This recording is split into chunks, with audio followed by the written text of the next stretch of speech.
It is well with my soul. Thank you, Lord. Father, your word makes our heart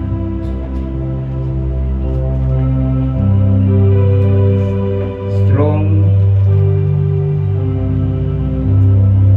Thank you, Lord, for the word of God. Your word makes our hearts strong. Your word makes our soul well. Father, we thank you so much, Lord.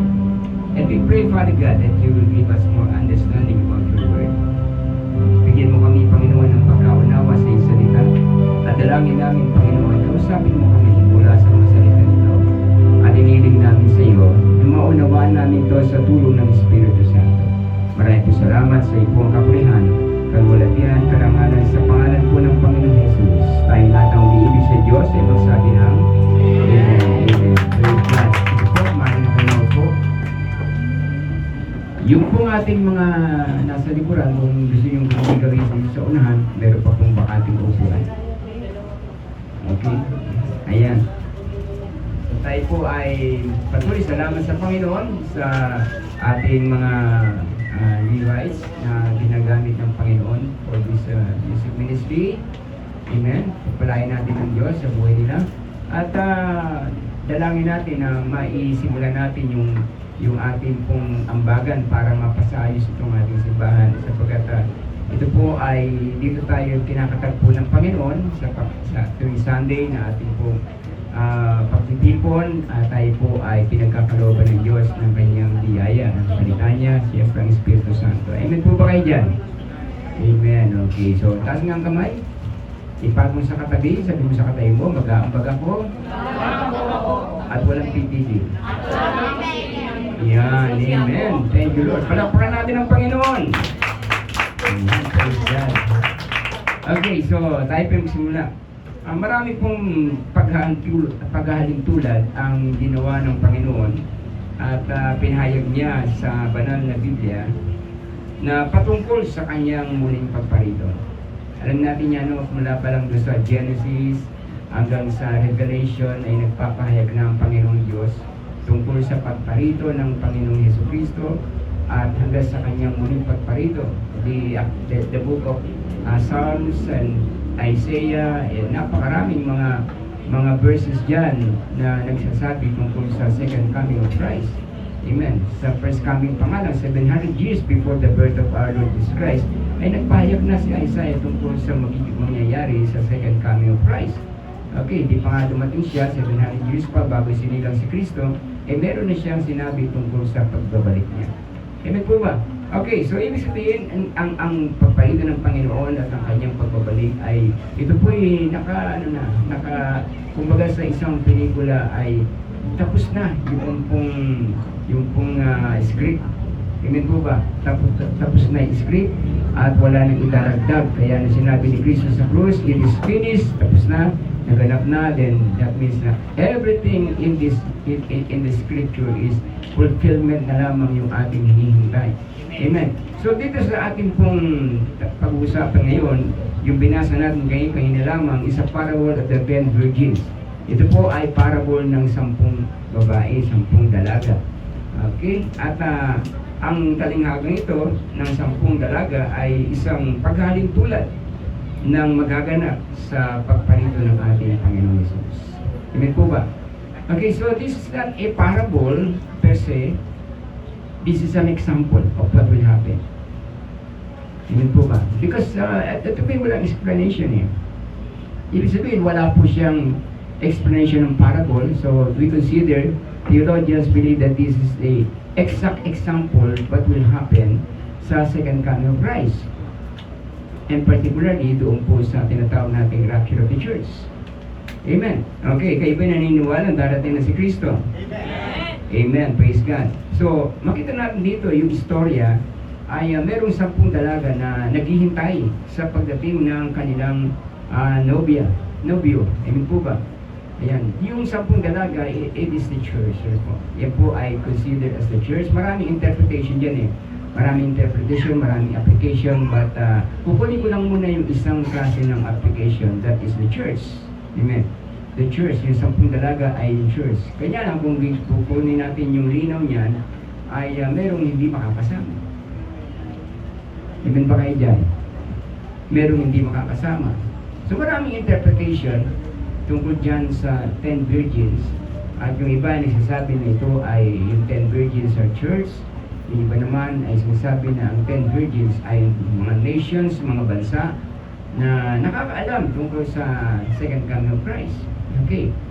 So, pero kunin natin sandali that this is a church. Amen ba kayo dyan?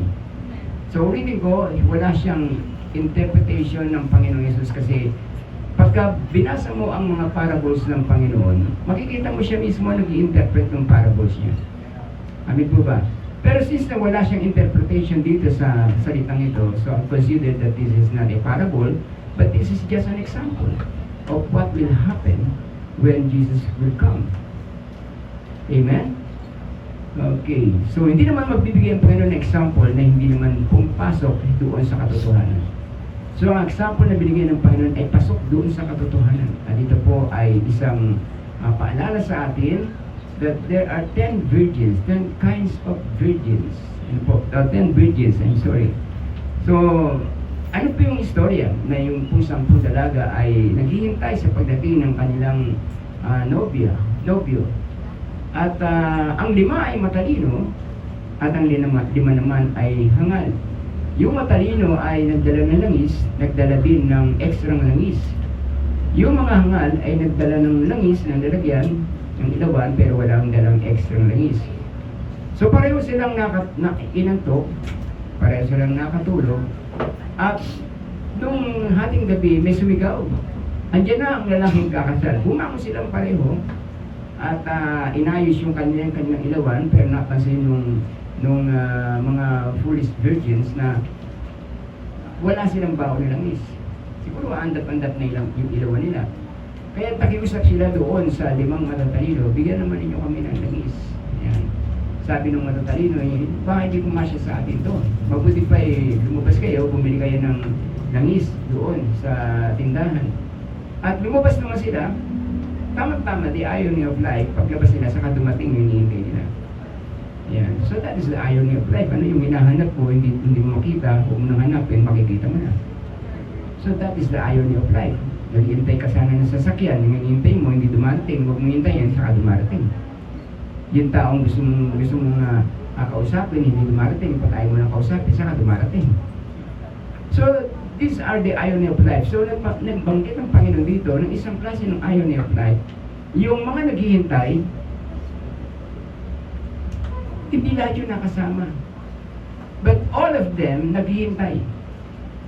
Nakatulog at antok, nakatulog, pero may sumigaw, nandiyan na ang lalaking kakasal, yung 5 ay nagsimula na magsabi, bigyan mo kami ng langis. Bumili kayo ito sa labas. Paglabas naman nila, saka naman dumating yung hinihintay nila. Nasabi ng Panginoon, magbantay kayo. Sa kanyang challenge, magbantay kayo. Sapagkat hindi niyo alam kung anong oras o anong araw. Wala nakakaalam. The rapture of the church ay wala pong nakakaalam kung kailan nangyayari. The second coming of Christ ay meron ng signs yan. Pagkatapos ng rapture, bibila ka lang ng 7 years, rapture of the church na. Second coming na, I'm sorry. So, pagkatapos ng rapture of the church, magbibilang ka lang ng 7 years, yun na yung second coming. But the rapture itself ay wala pong sign. Wala siyang palatandaang makikita. So dito sinasabi ng Panginoon, magbantay kayo. Sapagkat hindi ninyo alam kung kailan. Walang signs, walang palatandaan, walang palatandaang binibigkas ang Panginoon sa Biblia. Ang meron lamang tayong alam na sign yan, yung after the rapture, there will be 7 years of tribulation and great tribulation. Then after the 7 years comes the second coming of Christ to build His government dito sa lupang ito for 1,000 years. Huling si Satanas, ikukulong siya doon sa kalalimang walang hanggan. For 1,000 years nakakulong siya, then after 1,000 years siya ay palalayain. Okay, so bakit palalayain? Saan natin pag-usapan yan? Palalayo tayo sa topic natin. Okay, dito makikita natin dito na yung 10 dalaga ay dadalo sila sa kasal. Amen? Dadalo sila sa kasal. Dito hati ang Christianity. Mga naniniwala at naghanda para sa kasal. Pangalawa, yung mga naniniwala pero hindi naghanda. Okay? Saan ka sa dalawa? Naniniwala at naghanda. Yung 5, naniniwala pero hindi naghanda. Ayan. So, silang mga naniniwala, so pareho silang naniniwala at naghintay, pero magkaiba ng pananaw sa event.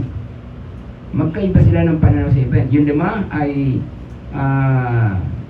naniniwala at naghanda. Yung iba naman ay naniniwala pero hindi naghanda. So, pareho sila ng paniniwala sa event. Kanya lang, yung pong legitimacy ng kasalan, hindi sila pareho. Okay? Sapagkat kung legit yung paniniwala ng 5, nakahanda sila. Ikaw ba kapag ikaw ikakasal ka? Magtutulog ka ba? Kasi mga dalaga natin dito. Ikakasal ka na bukas. Maghahanda ka ba? Yes. O kung ayaw mo yung mapapangasawa mo, hindi ka maghahanda. Di ba? Okay, but anyway, iwan na muna natin yan. Alam ko naman, hindi ka magpapakasal sa hindi mo gusto eh. Amen ba kayo dyan? Okay, tinan mo yung kapwa mo dalaga, sabi mo sa kanya, huwag ka magpapakasal sa hindi mo gusto ha.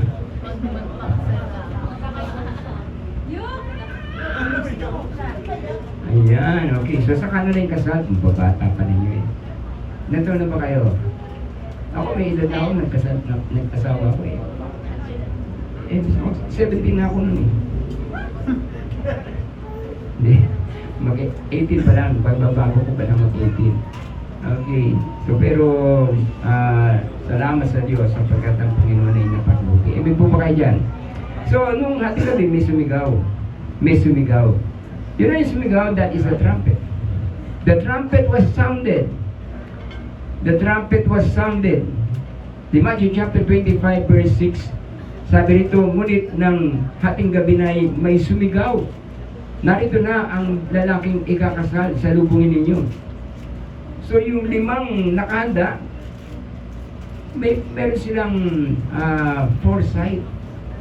Nakahanda sila because may foresight sila eh. Okay? So yung sigaw na yun, narito na ang lalaking ikakasal. That is a sound of the trumpet. Tandaan nyo, gusto ko sabihin sa iyo, there are three trumpets na tutunog. 3 trumpeta ang tutunog. The first trumpet, the second trumpet, and the last trumpet. So this is the first trumpet. The trumpet of awareness. Yung pagiging handa, pagsisimula ng paghahanda ng isang tao para doon, ng isang Kristiyano, para doon sa pagdating ng Panginoon. So i-define nga natin sandali yung foresight. According to Merriam-Webster Dictionary, the word foresight means the special ability to see or know about events before they actually occur. So yung makita mo yung event, ability to see or know about the events before the actual occur, no? Yung bago mangyari. Nakita mo yung event bago mangyari. So, hindi yan panghuhula, hindi naman yung third eye din naman, okay, hindi. Kundi isang paghahanda sa pwedeng mangyari. Amen. So, pag sinabi natin foresight, isang paghahanda na pwedeng mangyari. Amen. Okay. So, example natin. Ang pasok mo sa school, o kaya sa work mo ay 8 a.m. Alas 8 ng umaga, yung pasok mo sa school o kaya pasok mo sa trabaho. Tapos sabi mo, advance naman yung relo ko. Advance yung relo mo, di ba? Ang kaso, na-traffic ka. Ayun, na-late ka tuloy. Di ba?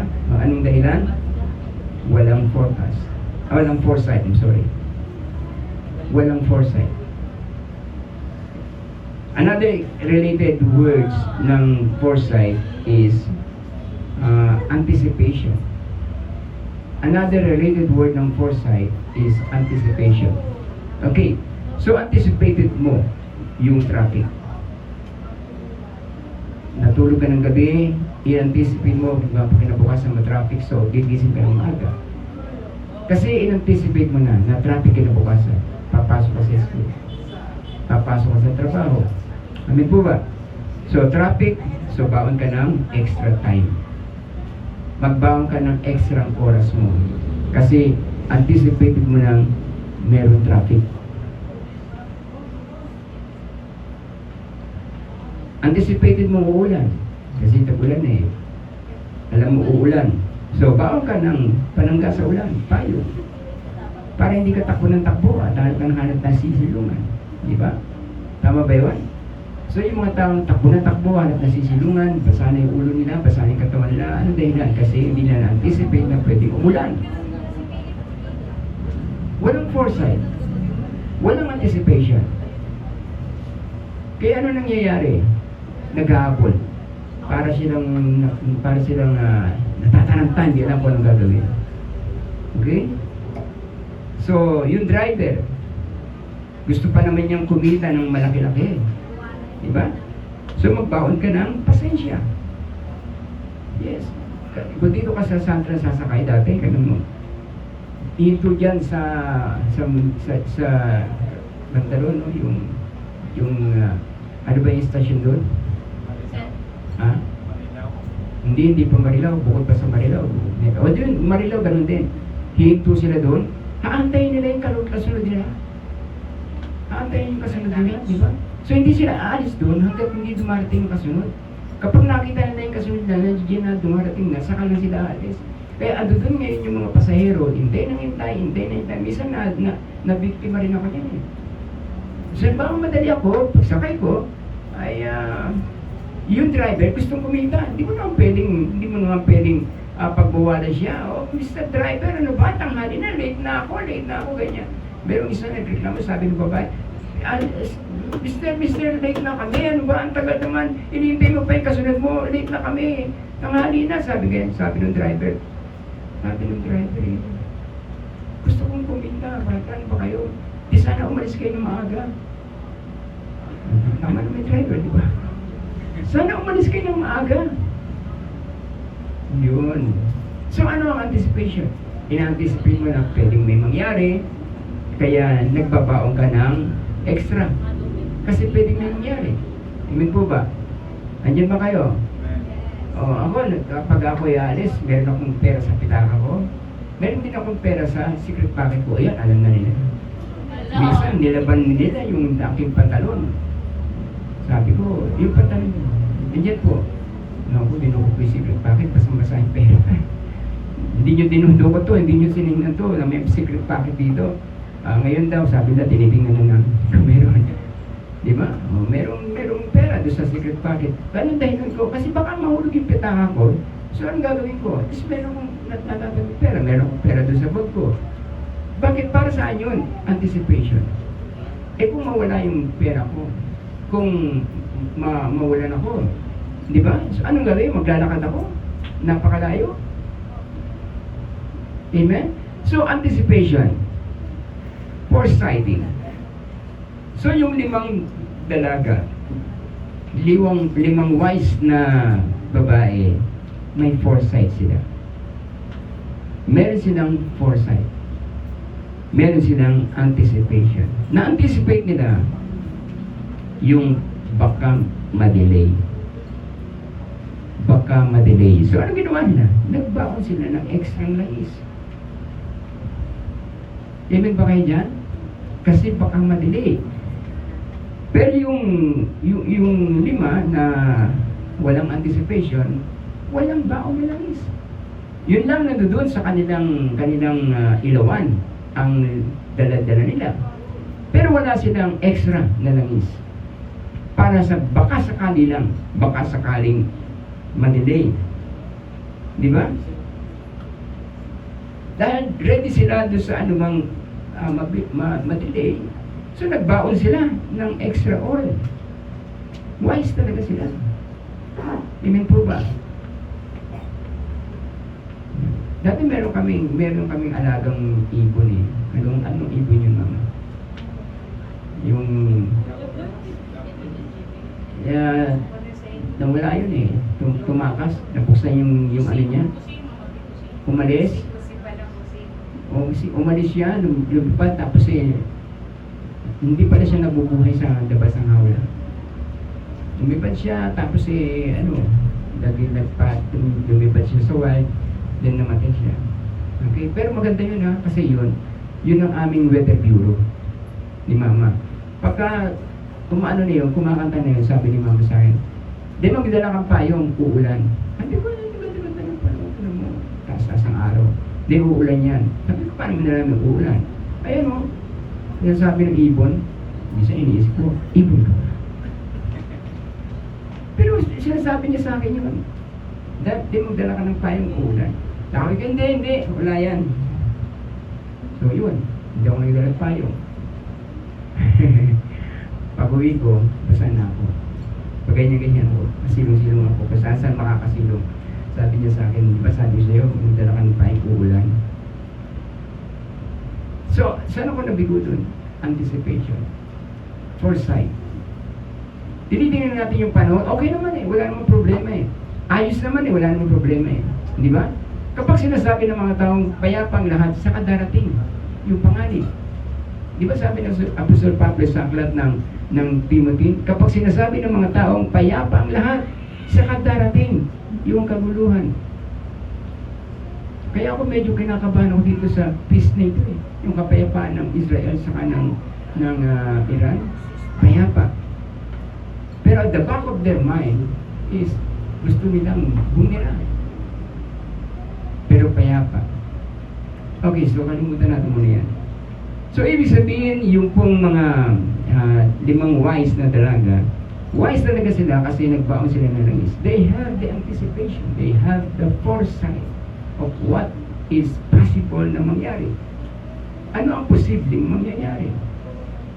Amen. Yung mga estudyante natin, ay matagal pa naman yung aming exam, matagal pa naman yung quiz namin. Hindi ka magre-review. Tapos kapag andyan dyan, sabi ng teacher, o bukas may exam na kayo, saka ka nagkakarami ng kare-review. Bakit? Anong dahilan? Kasi wala kang foresight. Nawala sa iyo. So napakarami nating alam ng estudyante, nagkakaraming sa kanilang pag-aaral, sa exam. Kung kailan andyan na yung exam, saka nagre-review. Ano pang papasok sa utak mo yan? Nagkakaraming ka na, di ba? Kain ka ng maraming mani.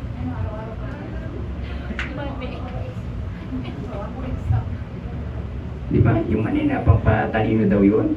Sige. Hanggang sa... Okay. So, without the anticipation, without this foresight, then yung 5, naiwan. Okay. Yung 5 nakasama. So, tingnan natin yung mga unwise virgins. May nangyaring trumpet call.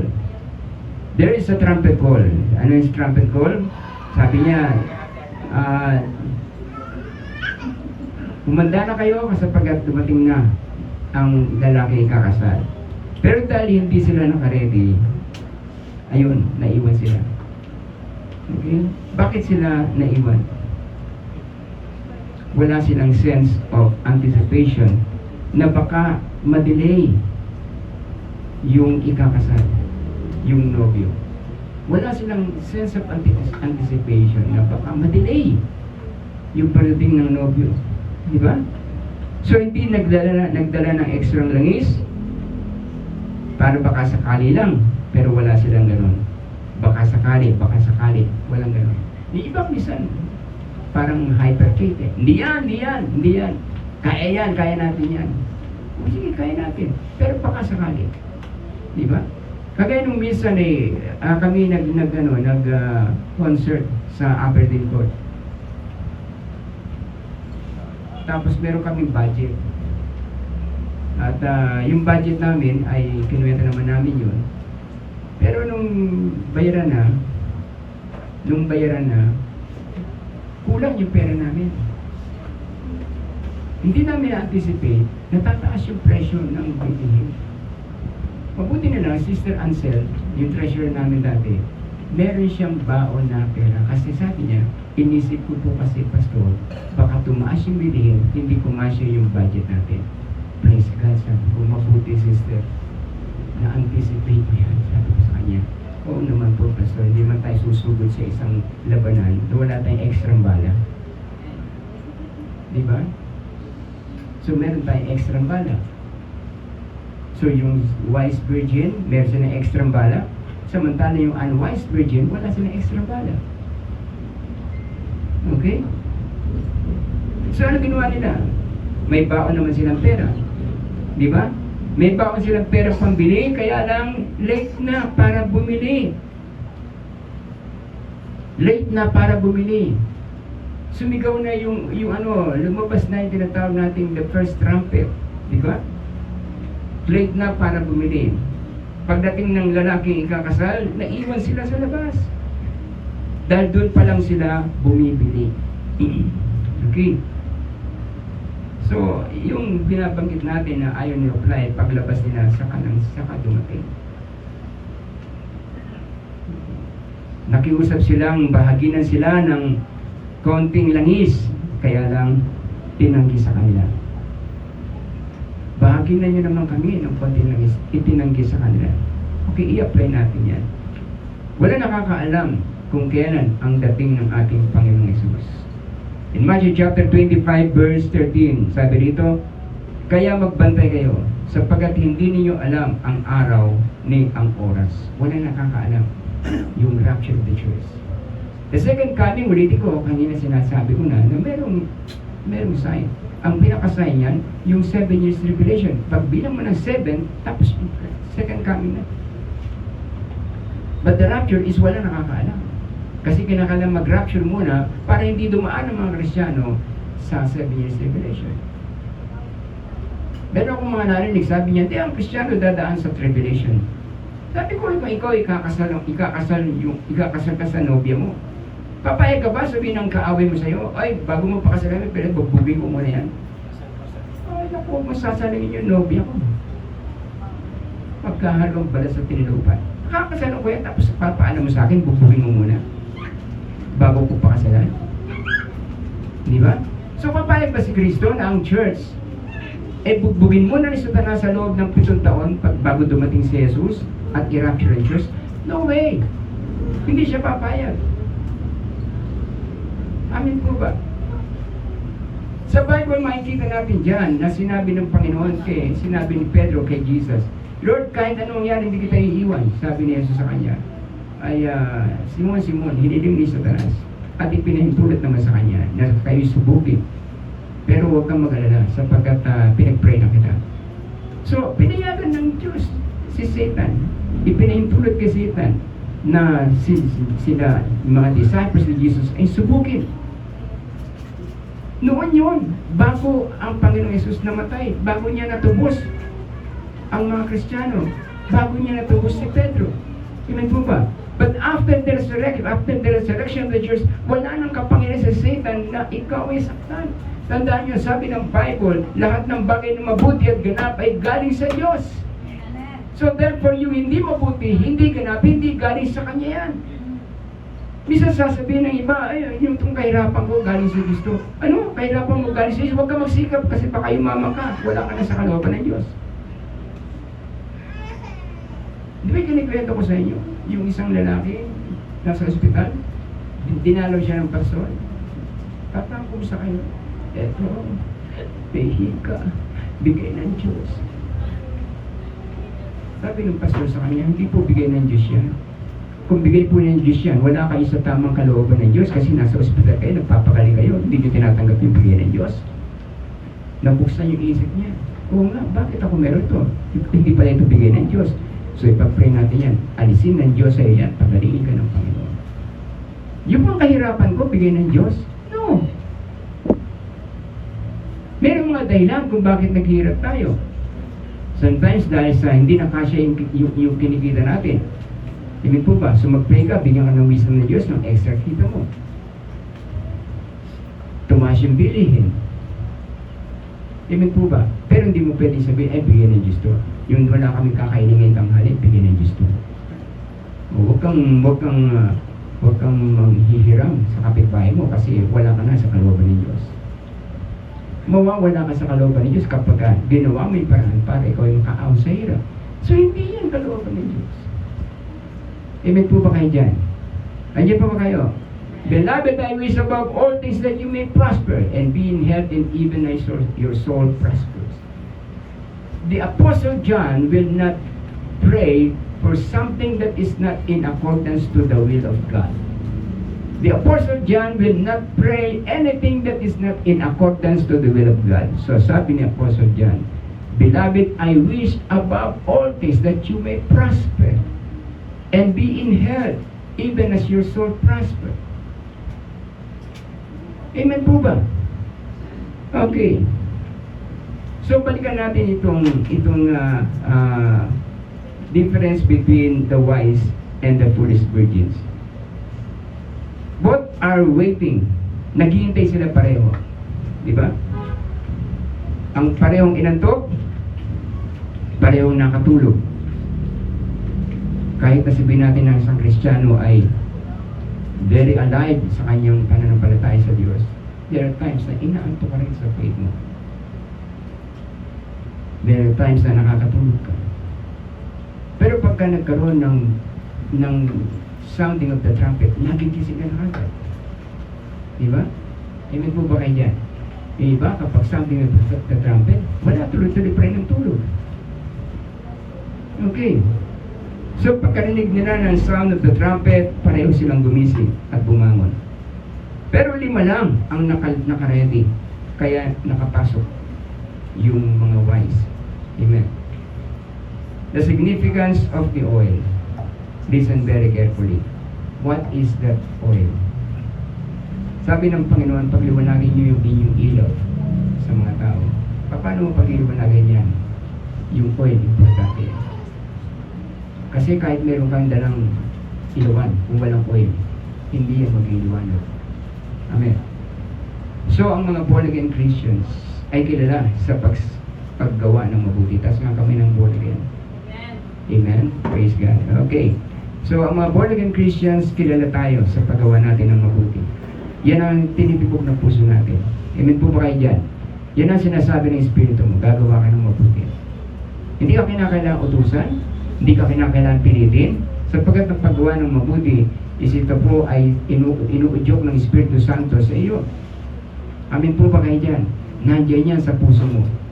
At hindi mo mapipigilan ang bagay niyan sapagkat ang Espiritu Santo ang siyang nagsasabi sa iyo na gagawa ka ng mabuti. You have the Holy Spirit with you. Amen po ba kayo dyan? And it is the prompting of the Holy Spirit to do good. Amen. Ang oil ay yung mga mabubuti nating mga gawa na meron tayo. That is the oil.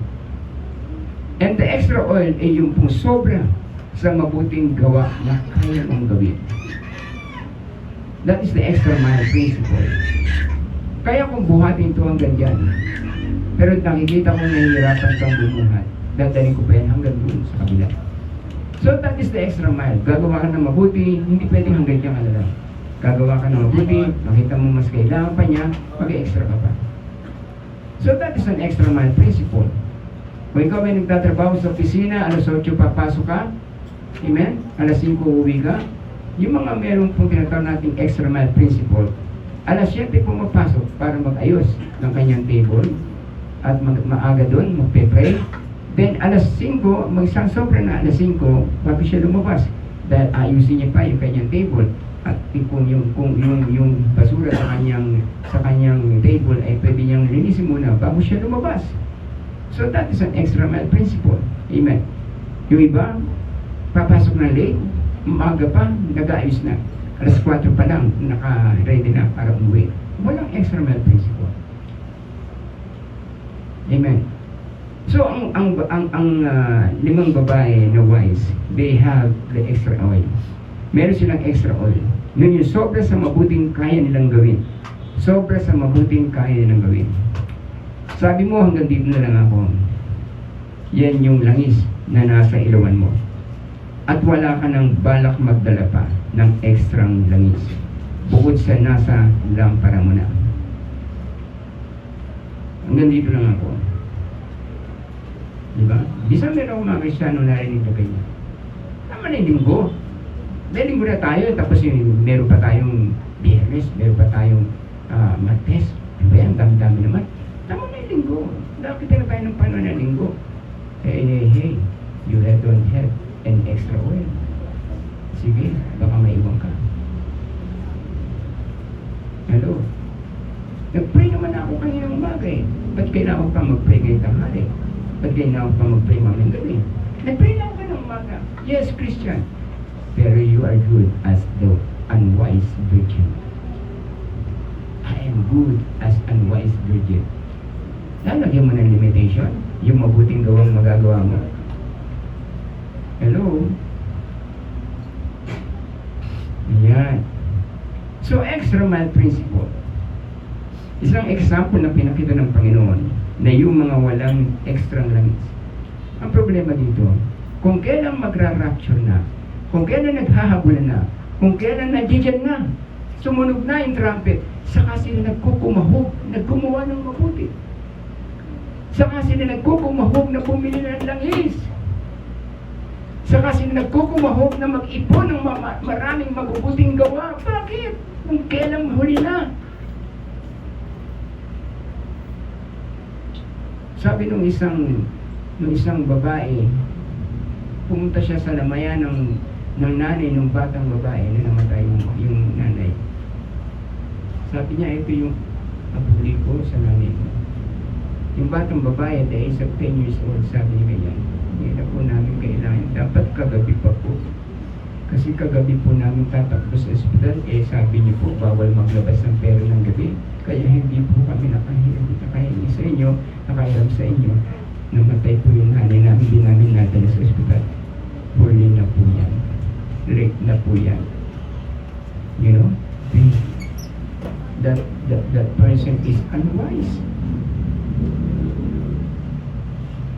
Di ba? Nandiyan ba kayo?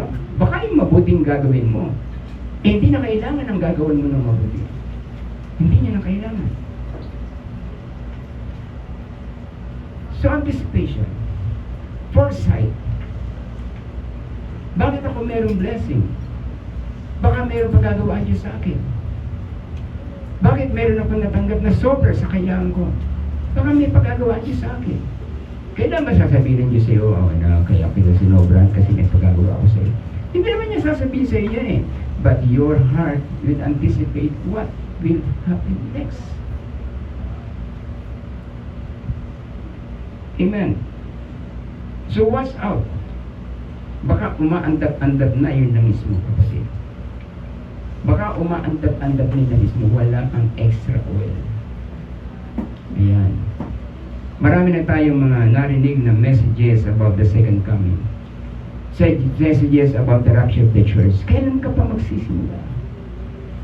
Kailan ko pa yaya yung kapitbahay ko na dumalo? Sharean mo ng Word of God. Sharean mo ng salita ng Diyos. Sharean mo ng kabutihan ng Panginoon. Kahit na nire-reject ka, kahit tinatanggihan ka, sige lang, share ka ng share. Kung gusto mo, bigyan mo siya ng mga kung anong pwede mong pandigaw sa kanya. Bigyan mo ng ulam. Pag tinanggap, isa kami siya. Di ba? Kesa naman sa pagka magra-rapture na, saka ko siya siya ito. Huli na, baka pa dalawa na kayo maiiwan. Nandiyan pa ba kayo? So, be ready. Prepare yourself. Prepare your heart. Yan ang sinasabi ng banal na kasulatan. Hindi niyo alam kung kailan. Amen. Wala tanga nakakaalam. Sa totoo lang po, kapatid, hindi madaling gumawa ng mabuti. Are you with me? Yes. Hindi madaling gumawa ng mabuti. Dahil dapat lagi kang gagawa ng mabuti. Pag gumawa ka ng mabuti, at 10 mabuti, nakagawa ka ng isang pangit. Lahat ng 10 mabuti na gawa mo, nawala ng saysay. Dahil sa isang pangit na nagawa mo. Sabi ng President of the United States, yung dati pa, sabi niya nang ako'y gumawa ng mabuti, wala nakakaalala sa akin. Nung nakagawa ko ng masama, wala nakakalibot sa akin. Hindi daw siya makakalimutan. Sige, gumawa ka ng mabuti. Damihan mo pa. Gumawa ka ng isang mali. Natabunan lahat ng mabuting ginawa mo. Hindi ba kayo? So, anong gagawin ko? Hindi na ako gagawa ng mabuti. Hindi yan sinasabi ng Diyos. Ganun talaga ang tao. They are not satisfied. Hindi sila nasasatisfied. Gawa mo sila ng mabuti hanggang kamay, gusto nila hanggang siko. Bigyan mo sila hanggang siko, gusto nila hanggang balikat. Bigyan mo sila hanggang balikat, gusto nila kuhanin na yung buong katawan mo. Sapagkat they are not satisfied. Never, never to be satisfied. Ang tao ay mayroong malalim na vacuum sa puso niya na hindi kailanman masasatisfy. Bigyan mo siya ng maraming bagay sa kanyang puso, hindi pa siya masisiyahan. Okay? Pero wala kang choice. Sapagkat nilikha tayo ng Diyos para gumawa ng mabuti. Iniligtas ka para gumawa ng mabuti. Iniligtas ako ng Diyos para gumawa ng mabuti. Amen po ba? Hindi tayo naligtas dahil sa paggawa natin ng mabuti. Niligtas tayo para gumawa tayo ng mabuti. Tama po ba yun? May mga napapagod gumawa ng mabuti. Sa totoo lang. So magbaon ka ng reserba mong gawang mabuti. Magbaon ka. Minsan sasagarin ka eh. Minsan mararamdaman mo sinasagad ka itong kapitbahay mo na walang ginawa kundi ikwento ka sa kapitbahay mo. Na yung kaklase mo na walang ginawa kundi pag naipin ka kung ano-ano pinaggagawa. Diba? Gusto mo ng sapatin. Gusto mo ng sabunutan. Pero magdala ka ng extra kabaitan, kapatid. Amen ba kayo dyan? Hello? Kapag nararamdaman mo parang napipikon na ako dito sa kaklase ko na ito. Teka lang, Lord, teka lang po. Lord, tabi ka, Lord, sapakin mo lang to. Pwede ba yun? Oh Lord, give me patience. Give me patience. Give me patience, Lord. Right now. Give me patience. You know, pati patience, wala ka na. Humingi ka ng patience. Ngayon din, bigyan mo ko ng pasensya. Kundi sapakin ko na ito. Di ba? So, marami kang makakasama sa mundo ito na masasagad ang pasensya mo. Sabi ko nga, paano malalaman na may pasensya ka na? Alam mo yung kailan? Kapag may pinagpapasensya ka na. Hindi mo malalaman na meron ka ng gift of patience hanggat wala kang pinagpapasensya. Sa bahay, sa school, sa trabaho, sa kapitbahay, minsan, pati sa pamilya mo.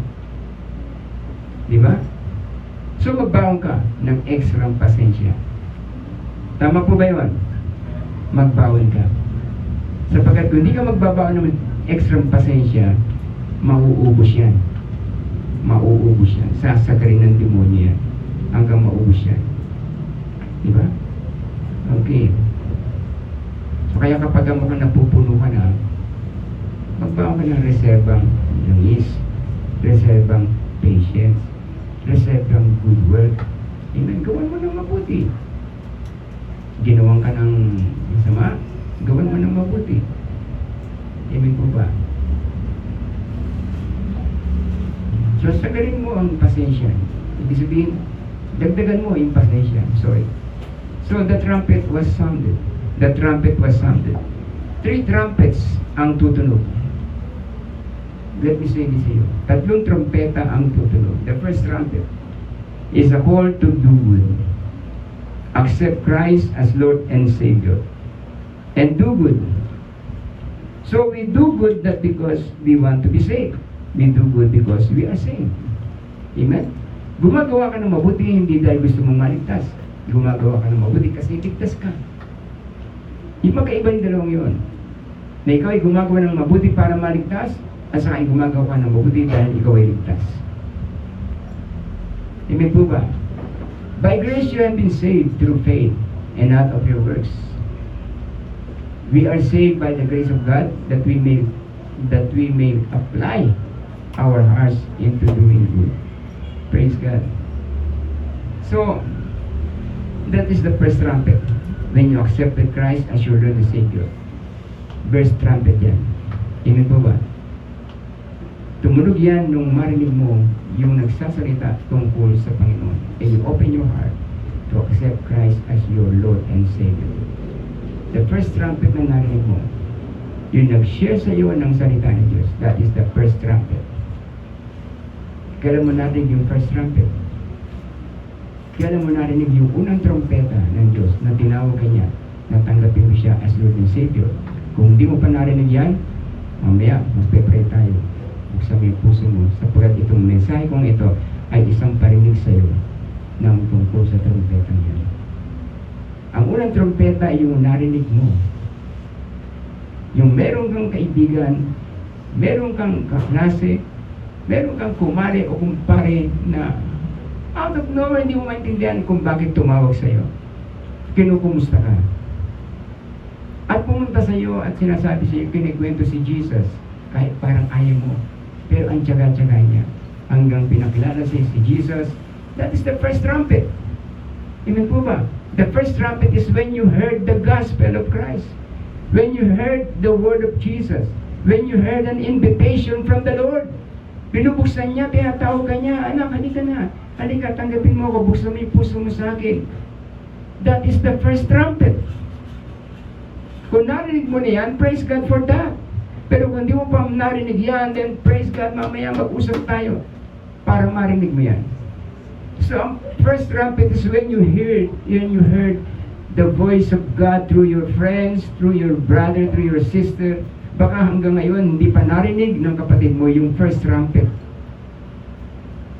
Hindi mo naman marinig sa langit yan. Tut, tut, tut, tut, tut. Marinig mo yan sa kapatid mo, sa kapwa mo, sa kaibigan mo, sa kaklase mo. Patunugin mo yung trumpeta niyan sa kanila. That is the first trumpet. Amen. So we do good not because we want to be saved. We do good because we are saved. Amen. The second trumpet. The second trumpet is a call to preparation. The second trumpet is the call for a preparation. Kapatid, serve the Lord Jesus Christ, praise and worship Him, get involved in the ministry, help the poor and the needy, bring souls to Christ by soul winning. That is the second trumpet. Tinawag ka ng Panginoon, okay, so save ka na, then you hear the first trumpet, pinakilala sa'yo si Kristo, sinare sa'yo ang Panginoong Jesus, tinanggap mo siya as your Lord and Savior, so you have heard the first trumpet. The second trumpet is tinawag ka para mag-serve sa Kanya. Maraming mga Kristiyano na ang tagal-tagal ng Christian pero hindi pa tumutungtong sa pulpito para magpagamit sa Diyos. Hindi pa umahawak ng gitara para tumugtog para sa Panginoon. Hanggang ngayon is nasa sitting minister pa rin sila. Why? Wala pa ba yung second trumpet? Hanggang ngayon ay nasa sitting ministry pa rin. Paupo ate ng Sunday tapos uwi pagkatapos ng gawain. Tapos ng benediction, uwi na. Anong part mo sa service? Wala pa. Okay? Ibig sabihin, hindi mo pa narinig yung second trumpet. Kasi hinihintay mo yung third trumpet. Yung katlong trumpeta. Hintayin mo yung second trumpet. Kapag narinig mo yung second trumpet, meron na nagsasabi sa iyo, sister o brother, halika mag-training tayo sa music. Halika mag-training tayo sa discipleship. Halika mag-attend tayo ng mga gawain ng Panginoon. Halika mag-training tayo sa dance ministry. So that is, God is calling you. That is sounding the trumpet, the second trumpet. Have you heard the second trumpet? If not yet, kung hindi mo pa narinig yan, then open your heart to God. Maririnig mo yan. The second trumpet. And the third trumpet is a call to come up. That is the third trumpet. The call to come up here. Sabi niya yan, di ba? 1 Corinthians chapter 15 verse 51. Pakinggan ninyo ang hiwagang ito. Hindi mamamatay ang lahat, ngunit lahat tayo ibabaguhin. Verse 52. Sa isang sandali, sa isang kisap mata, kasabay ng huling tunog ng trompeta. Kasabay ng huling tunog ng trompeta. Pagtunog ng trompeta, ang mga patay ay muling mabubuhay at di na mamamatay. Babaguhin tayong lahat. So friends, the trumpet has already sounded. Amen. The trumpet has already sounded. The first trumpet was sounded the birth of church and its introduction to the word on the day of Pentecost. That is the first trumpet. Ipinakilala ang ebanghelyo sa lahat ng mga tao. Going to all the world and preach the gospel to all nations. That is sounding the first trumpet. Going to all the world and preach the gospel to all nations. That is sounding the trumpet. Amen po ba? Baptizing them in the name of the Father and of the Son and the Holy Spirit, make them my disciple. So this is the first trumpet. Kung narinig mo yung first trumpet, then you will accept Christ as Lord and Savior. Gawin mo siyang Panginoon ng buhay mo. Gawin mo siyang Panginoon ng puso mo, ng lahat, ng buong katauhan mo. Gawin mo siyang Lord and Savior. Hanggang ngayon kasi marami pang gustong gawin lamang si Jesus na Savior, but not Lord. Savior pa lang, pero hindi pa Panginoon. Kasi kung Panginoon mo na siya, then magsaserve ka na. Hindi ka na urong-sulong. Bakit urong-sulong ka pa sa paglilingkod? Ano na yan? Kasi Savior mo pa lang siya. Pero hindi mo pa siya Lord. When you accepted Him as Lord, then you will follow the Lord. Yes, save ka na. Sinave ka na. Pero hanggang ngayon, save ka pa lang. Hindi mo pa siya Lord. Ayan. So the first trumpet was sounded. That is the birth of the church and its introduction to the word on the day of Pentecost. The outpouring of the Holy Spirit. The command to the church, go into all the world and preach the gospel to all nations. That is sounding the trumpet. The first trumpet was sounded way back doon sa Pentecost. Matagal na. May sound na yung first trumpet yan. And the apostles received the command. Go into all the world. Actually, kung babasahin mo yung Acts chapter 1 verse 8. And you shall be my witnesses.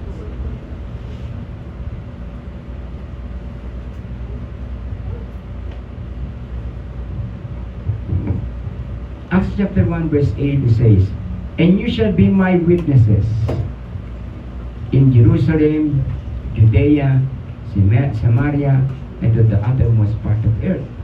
You shall be my witness. You know the word witness there is martyreo in Greek. The word martyreo comes the English word martyr. And you shall be my martyrs. Ano ba yung mga martyr? Alam mo kung sino yung mga martyr? Yung binabaril sa luneta? Yung pinapatay sa kanilang paniniwala? Sila yung mga martyr. Sabi ng Panginoon, you shall be my martyrs. Okay lang ako maging Kristiyano, pero maging martyr, teka lang. Ipa-usapan yun. Okay? And you shall be my martyr, sabi niya. You shall be my witness. You will speak the Lord. You will speak Jesus. You will speak the word of God. Share to your neighbors. Share to your friends. Amen po ba? So that is the outpouring of the Holy Spirit. That is the sounding of the first trumpet. Then the second trumpet is the birth pangs. This is the second trumpet, the birth pangs. Yung pang manganganak na, yung labor pain, that is the birth pangs. Ngayon, nandiyan pa tayo sa labor pain, kapatid. Birth pangs pa. Second trumpet pa lang yung narinig natin. Yung third trumpet, wala pa. Second trumpet, what is that birth pangs? Word wars. Word using missiles. Yung mga wars, gamit yung mga missiles, great weapons of mass destructions, chemical weapons, rise of the Israel with advanced weapons of warfare, rise of immoralities, invention of AI robots, cosmos disturbances, yung pagkagulo ng mundo, yung earth mismo nawawala sa ayos, invention of sophisticated machineries, kung ano-ano pa ng mga destructive weapons, mass destructive weapons. That is the second trumpet. And the second trumpet is sounding now. Nangyayari na. Yan yung second trumpet. Amen. Ito na yung second trumpet, yung nararanasan na natin yan. At ang last trumpet, yung rapture of the church. The second trumpet. Now the third and last trumpet is now ready to be blown. The rapture of the church. The come up here. Chapter 4 verse 1. Revelation chapter 4 verse 1. Pagkatapos ito, isang pangitain naman ang aking nasaksihan. Nakita ko sa langit. Nakita ko sa langit ang isang bukas na pinto at muli kong narinig ang tinig na gaya ng isang trompeta na ang sabi, umakyat ka rito at ipakikita ko sa iyo ang darating na mga pangyayari. You know that the first verse in chapter 4 verse 1 followed, ito ay sumunod doon sa chapter 3 verse 22. And chapter 3 verse 22 of Revelation is the last mention of the word church. Yun ang last mention ng salitang church. Chapter 3 verse 22. The next verse is chapter 4 verse 1 is a come here. Then after that chapter 3 verse 2, wala ka nang mababasang word church sa Revelation. Wala na. Pagkatapos ng rapture of the church, yung pong mga kabayo na. The white horse, the red horse, the black horse, the pale horse, yung mga wars, digmaan, ganyan.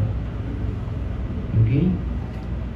So friends, yung birth pangs, yung nagsisimula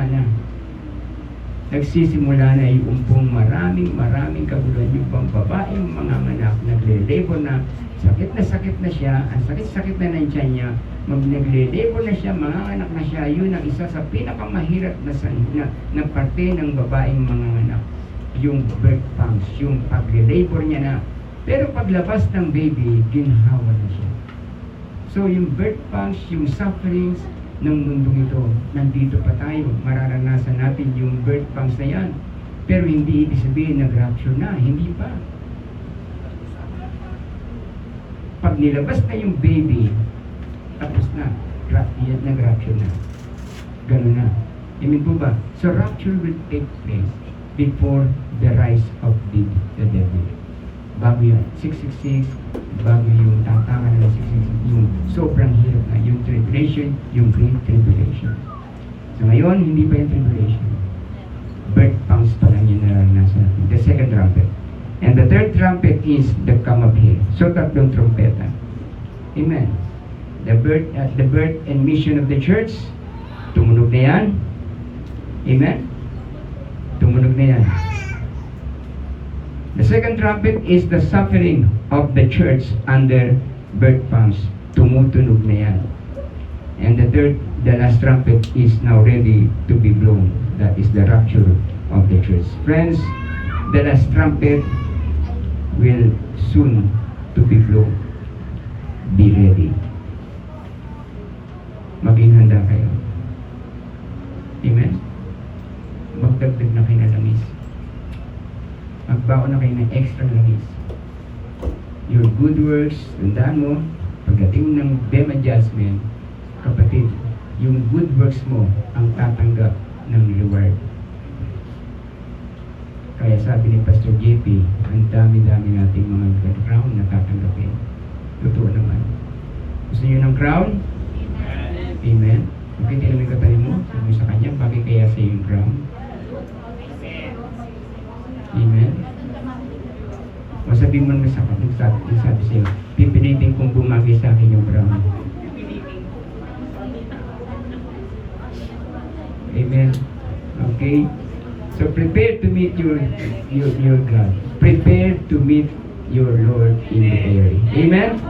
Praise God. Happy rapture. So yung mga sabi mo, happy rapture. Amen. Kitain natin ito ngayon. Amen.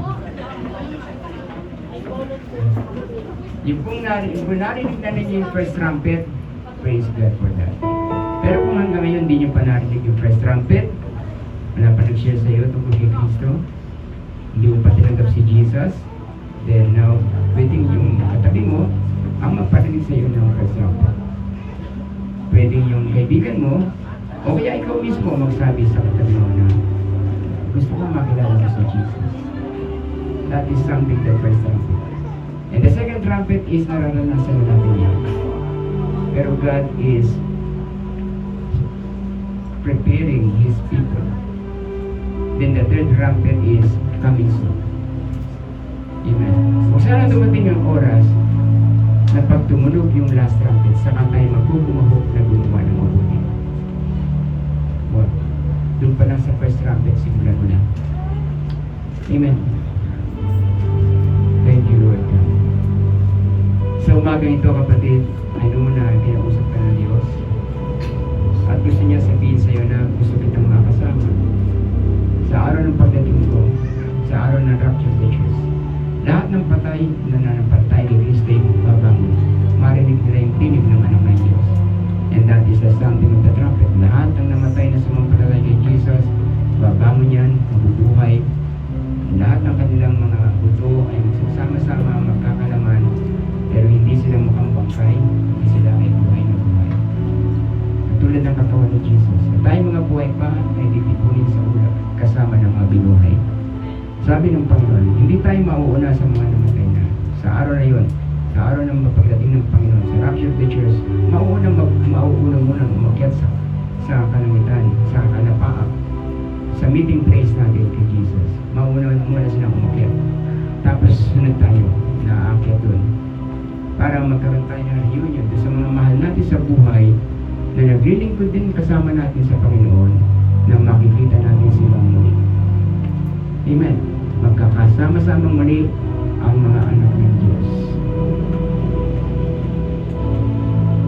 And 7 years we will stay in the presence of the Almighty God in the heavens. 7 years. Makikita natin doon yung ating mga mahal sa buhay, yung mga apostles, yung mga naunang Kristiyano sa atin, mga kasama natin sila. Pwede tayo makipagkwentuhan sa kanila. Pwede din na tayo kwentuhan kung ano yung experience sila. Pwede tayo mag-bless sa kanilang mga istorya, sa kanilang mga nangyari sa kanila. Amen? Pwede tayong mag-bless sa kanila.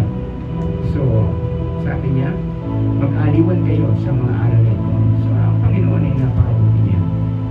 Bago nangyayari yung 7 years tribulation dito sa daigdig, nandun tayo nakikipagsaya kay Jesus. Amen. Pero yun ay mangyayari pagka narinig mo na yung third trumpet. Pero hindi mo marinig yung third trumpet. Kung hindi mo pa narinig yung first trumpet. And this is the first trumpet. Open your heart. Open your heart to Jesus. Accept Him as your personal Lord and Savior. That is the first trumpet. Hindi ko alam kung tinanggap mo na si Jesus sa puso mo. Sapagkat alam ko na may pag-ibig ka sa Panginoon. May pag-ibig tayo sa Panginoon. But I want us to reconfirm our love to Jesus. I-reconfirm natin yung pag-ibig natin sa Panginoon. Muli natin buksan ang puso natin. Hindi naman tayo makulit. Natanggap kay Jesus. Pero it's good. Natanggapin mo siya ng tanggapin sa puso as your Lord and Savior. And acknowledge Him as your Lord, not just as Savior. Amen? Maaari ba tayo mo kung lahat? And let us accept the first trumpet of saying, "Here I am, anak." Nakatayo ako sa labas ng pintuan mo, tumutuktok ako.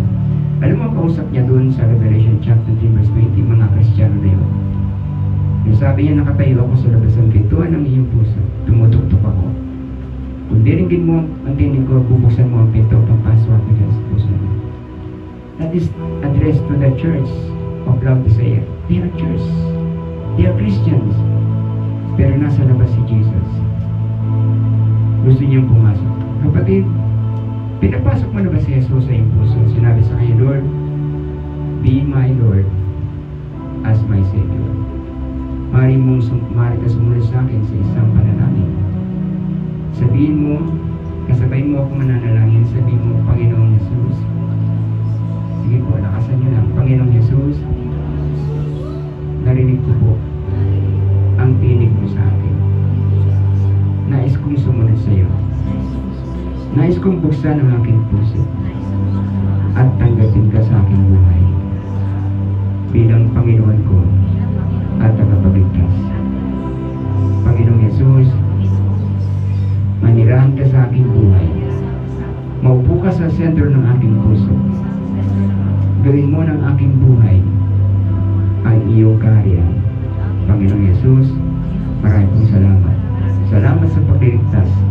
Salamat sa pangakong buhay na walang hanggan na ipinagkakaloob mo sa lahat ng kumikilala sa iyo bilang Panginoon at tagapagligtas.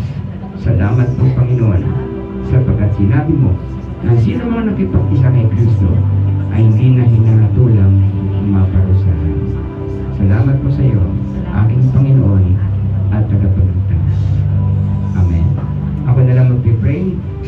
Heavenly Father, maraming salamat sa iyo sa umagang ito. Minsan pa, Panginoon, pinapasalamatan ka namin sa iyong pangako sa amin na hindi mo kami iwan ni pababayaan man. Salamat, Panginoon, sa pinakita mo sa amin, O Diyos, na kabutihan mo, na kami iligtas mo sa kabila ng aming pong mga kahinaan, mga kasalanan. Pinatawad mo kami, nilinisan ng dugo ni Kristo ang aming buhay.